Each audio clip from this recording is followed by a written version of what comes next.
আসসালামু আলাইকুম এভরিওয়ান, কেমন আছেন সবাই? আশা করছি ভালো আছেন। আলহামদুলিল্লাহ আমিও বেশ ভালো আছি। আজকে আমার রেসিপিতে ছিল গরুর মাংস আর ছিল 3 রকমের ভর্তা।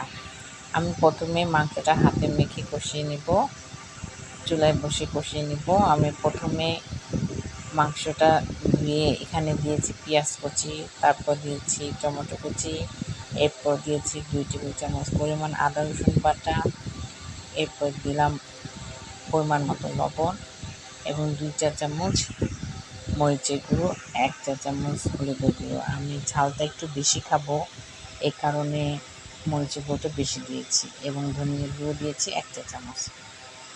এরপর এখানে আমি দিচ্ছি কয়েকটা আস্ত কাঁচামরিচ। কাঁচামরিচটা লাল এবং সবুজ দুটো মিলানোই আছে। এরপর আমি এখানে দিচ্ছি কয়েকটা আস্ত রসুন। তারপরে দেব তেজপাতা আর তেল দিয়ে দিচ্ছি পরিমাণ মতো।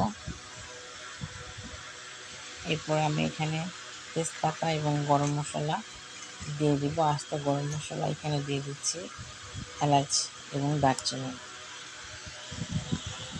দিয়ে এখন আমি মাংসটাকে হাতে ভালো করে মেখে নিব।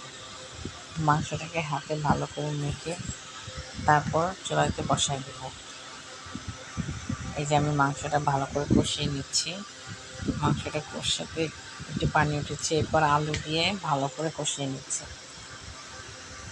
মাংসটা ভালো করে কষানো হয়ে গেলে আমি পানি দিয়েছি। এখানে পানি দিয়ে প্রায় হয়ে এসেছে, তাই এখানে 1 চা চামচ জিরার গুঁড়ো এবং 1 চা চামচ হলুদের গুঁড়ো, গরম মশলার গুঁড়ো দিয়ে দিলাম, বললাম দিয়ে ভালো করে নেড়ে পরিমাণ মতো ঝোল কমিয়ে নামিয়ে নেব। আমি আরও করেছি ডালের ভর্তা,